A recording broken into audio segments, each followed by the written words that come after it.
everybody. If you want to sound current, maybe, or even smart, I guess, when you're in a meeting, it's probably a good idea not to use a tired old cliche. And the truth of the matter is, that's probably a cliche.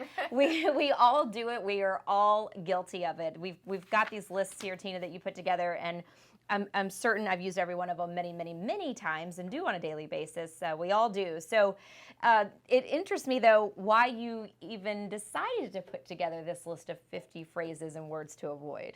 Well, in journalism, they taught us way back when, I won't say how many years ago, to try to say things more concisely, to be a little more clear when you're speaking. And so, for instance, we were told, don't say in today's world, just say now. Right.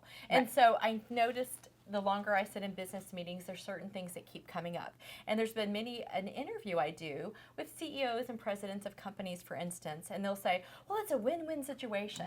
And I can't say how many times when people say that, I'll say, do you really want to say that? Yeah, right. Do you really want that to be your quote in the paper? And they'll say, no.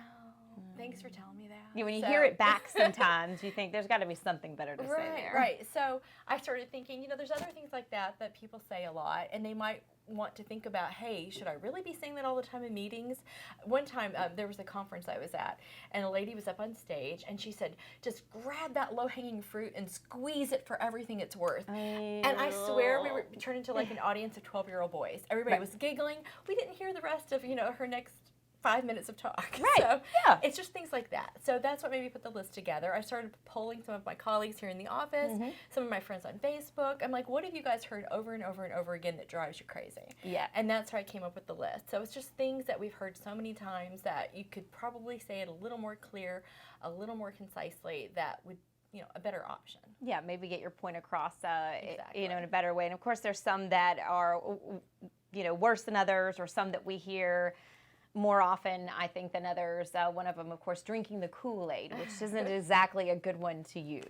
No, and I think because, it was a reference to the 1978 Jonestown tragedy, and I think there's a lot of people, alive today who don't even know what it's referencing. They might think it's actually just talking about the Kool-Aid. They don't realize. So you have to be a little bit, careful about what you're talking about. So yeah, a little bit more sensitive in that. Is there anyone that sticks out for you? And we'll get to the list here in a second to talk about them specifically or go down them, but one that sticks out that really gets under your skin? Every time I'm in a meeting talking about smart cities, they talk about breaking down the silos in government. Yes, yep, I hear that a lot. Yeah, and so what are they talking about? I just picture, are you going to take a sledgehammer out there? Because, they're really just talking about, communication between departments. So just say that. Right. So that's all. That can be just as effective and not make people think other things. You hear the word silos, so it might make you go on a different train of thought, or get the sledgehammer out, that kind of thing. Some of these, what we can go through a couple of them. Tina, we mentioned the win-win situation. Think outside the box. Now, that's one. For years we've been saying it, right? And that's And anybody in a creative industry, do you really want to say things that aren't creative? Do you really want to push the envelope? So it's just stuff like there you go. It's easy to get them. I don't have the bandwidth. Now, that is one I say a lot, even at home, when the kids are, I don't have the bandwidth for this anymore. That's one that is used a lot, we hear.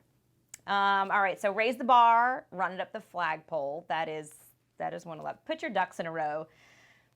We've been saying that for a long time now. Pick your brain. My door is always open. And burning the candle at both ends.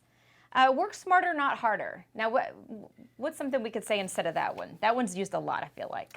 It really is. But you're really just telling your employees, your colleagues, just to do a good job. So, just say that. I mean, cliches are just, I took a poetry class in college, and they always say something in a different way. So it's really like that with anything. And of course, everything's been said at least once, but, to really say the same things over and over, it's kind of cringy. Yeah. And I feel like it's a crutch for us too. Right. When you're trying to think of something to say and it just comes up. But and you do a lot of interviews, Tina, and are interviewing a lot of people and different writers and researchers and people, analysts for different articles, and even people who are really experts in their field. But sometimes when they do say something like this and not thinking anything about it, I don't want to say it discredits them a little bit, but it does. You think to yourself, okay, we got to find a better way to say these things. Exactly. You sound smarter if you think of a different way to say something. And I'm guilty of saying a lot of these things too. Oh, sure. I mean, we all are. It happens. So, don't feel terrible if you do. But it was just kind of, I wanted to make people think outside the box a little bit. There you go. Yes. Find new ways to say things. We want you to think outside of the box, and you can do so by checking out this. This is something that is up on Tech Republic, the whole list here, and it is kind of fun to go through them and laugh about it with your coworkers at just how many of them you have probably said. And again, we are all guilty of it. So the one thing that I will say though, as we're wrapping up here, Tina, I love this that you said. Anything ever said by Michael Scott on The Office? Yes, well, I can't take credit for that. It was one of our colleagues here in the office, our office, who said, really, play it safe. If Michael Scott said it, don't say it. Don't say it. That's a good one to end on, although I do love Michael Scott. Of So make sure you check out Tina's full article and that great list on Tech Republic.